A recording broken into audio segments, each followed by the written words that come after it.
Hi friends, అందరూ బాగున్నారా? నేనైతే చాలా బాగున్నాను ఫ్రెండ్స్. ఇదైతే కనుక తొలి ఏకాదశి రోజు మార్నింగ్ మినీ బ్లాగ్ అయితే మీతో షేర్ చేసుకోబోతున్నానండి.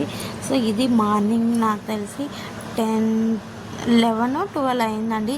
ఎందుకంటే కనుక నాకు ఆ రోజైతే చాలా వర్క్ ఉన్నిందండి. ఎందుకంటే లోపల పెయింటింగ్ వర్క్ అయితే చేశారండి. సామాన్లన్నీ కడిగి నీట్గా అన్నీ కూడా సర్దుకొని ఎక్కడివి అక్కడ నీట్గా అన్నీ కూడా వాష్ చేసేసి బ్లాంకెట్స్, సామాన్లు అంటే బోకులు అన్నీ కూడా, ఎందుకంటే పెయింటింగ్ చేశారు కదా, మళ్ళీ మళ్ళీ కడిగే పని లేకుండా మొత్తం అన్నీ కడుక్కొని క్లీన్ చేసుకొని మొత్తం అన్ని పనులు అయ్యేసరికి అయితే నాకు 12 ఆ మధ్య అయిందండి. ఆ తర్వాత అయితే నేను పూజ అయితే చేసుకున్నాను అనమాట. సో మధ్యాహ్నం అయితే అయిపోయిందండి.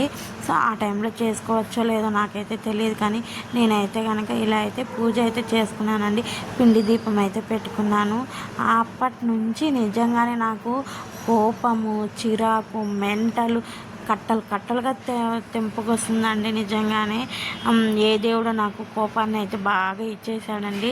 నేను ఒకటే అనుకుంటున్నాను, ఎందుకంటే ఆఫ్టర్నూన్ టైంలో అయితే 12 అయిపోయిందిలే అండి. సో ఆ టైంలో పూజ చేసుకోవడం వల్ల ఇలా అయిందేమో. నాకు నిజంగానే కోపం అయితే భలే వస్తుందన్నమాట. చిరాకు వచ్చేస్తుంది. ఇప్పటికీ కూడా తగ్గలేదండి. సో మళ్ళీ అయితే కనుక ఈవినింగ్ అయితే కనుక మాకు దగ్గరలో ఉన్న వెంకటేశ్వర స్వామి టెంపుల్కి అయితే వచ్చామన్నమాట. సో తనైతే కనుక ప్రదక్షిణాలన్నీ చేసిన తర్వాత కొబ్బరికాయ అయితే కొడుతున్నాడు. నన్ను కొట్టమన్నాడు. సరే నువ్వే కొట్టు, నేను ఇంట్లో కొట్టాను కదా, నువ్వు ఇక్కడైనా కొట్టు అని చెప్పేసి ఎవరు కొడితే ఏముంది అని తన్నే కొట్టమన్నాను అనమాట. సో ఈ మినీ బ్లాగ్ మీకు నచ్చినట్లయితే కనుక లైక్ చేయండి, షేర్ చేయండి, అలాగే సబ్స్క్రైబ్ చేసుకోవడం మాత్రం మర్చిపోకండి ఫ్రెండ్స్. ఉంటాను, బాయ్. మళ్ళీ బ్లాగ్ ఎలా ఉంది, మీరందరూ ఎలా జరుపుకున్నారు అనేది కామెంట్ సెక్షన్లో కామెంట్ చేయండి ఫ్రెండ్స్. ఉంటాను, బాయ్. మళ్ళీ